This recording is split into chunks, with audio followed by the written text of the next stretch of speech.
Hello guys and welcome to this video. Here I will talk about how you can prioritize your projects in your life so you can be more productive. I will give you several techniques and tips on how you can prioritize your daily tasks and actions, and I will give you some examples on how I do it in my life. The first thing to know about productivity is that it consists of two factors. Energy, which means how much energy you have throughout the day and how much time you can put into a task or a project. And the second factor is prioritization. In other videos, I will talk about how you can get more energy in your life so you can go towards your goals and be more productive. But now I will talk about how you can prioritize better. As humans, we can be in one place at a time, doing one job only, focusing on one thing. So you have to know what is the thing that you want to accomplish in your life. Before you prioritize your tasks, you need to prioritize your goals, your life goals. How you can do that? Well, you can write on a piece of paper or somewhere digital all your goals and everything that you want to accomplish, all your dreams, all your things that you want to strive for. After you have that, break the big abstract goals, which are maybe 5 to 10 years in advance, into smaller ones, maybe goals for 1 month or 6 months or even a year. I have a note in Evernote, that's a software for note-taking, where I write all my goals, my short and long-term ones, and when I accomplish a goal, I cut it from this note and I paste it in another note where I have all my accomplished goals. When I feel down, when I feel that I'm not productive or I'm not doing anything in my life, anything purposeful or meaningful, I open the note with the goals and the projects that I have accomplished, and I gather the energy or the motivation from those accomplishments and I continue moving forward. You can do that, or you can do it in physical notes or something that is more natural to you. Let's start with the techniques and the tips about prioritization. The first technique that you can use is the Eisenhower matrix. It segments all the activities and the projects into 4 stages or 4, let's say, actions that you can take.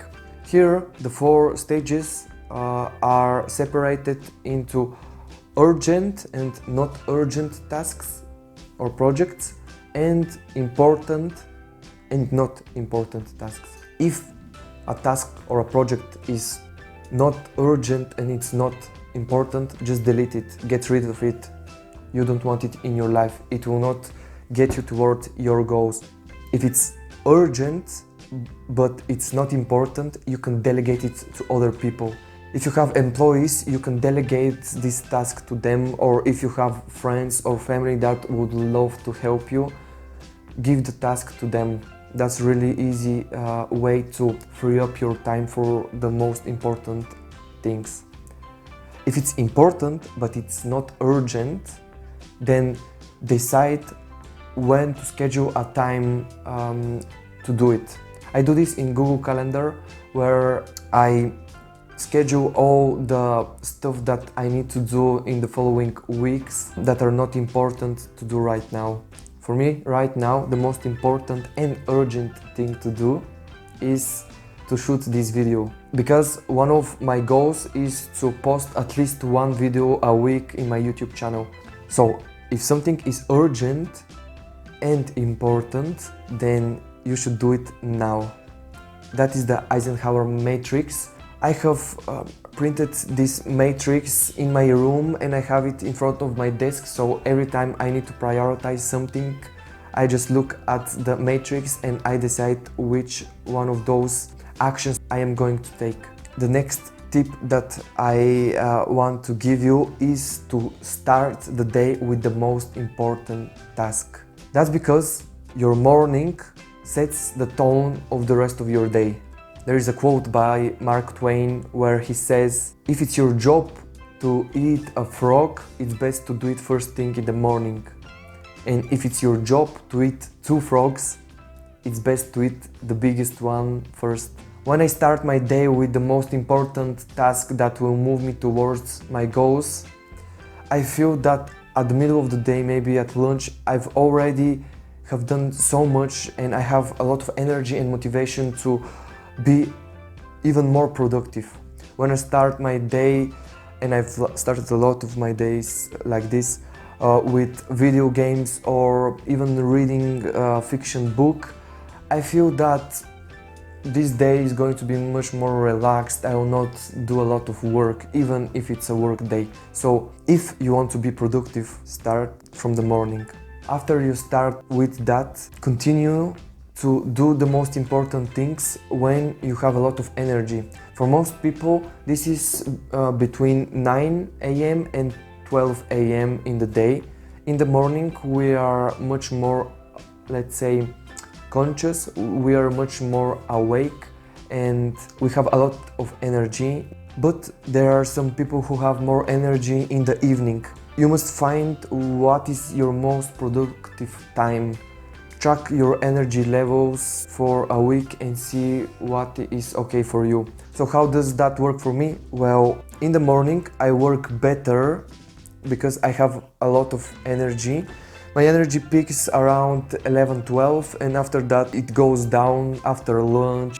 After that I have a few hours where I do smaller tasks, errands and things like that. And at 7 p.m. my energy level goes up again, so I can do more work, editing a video, writing something for a blog post or something for my work. And somewhere around 10 p.m. my energy levels drops significantly and I need to relax more, to read a book or just to play a video game. So find out what are your energy levels through the day and focus on the most important tasks when you have really high energy. When you move through different tasks, you need to be flexible. You need to leave the projects that are not moving you towards your goals. When you're doing a lot of work in the day, one of the most important things to do is to learn how to prioritize your rest. When you go to fitness,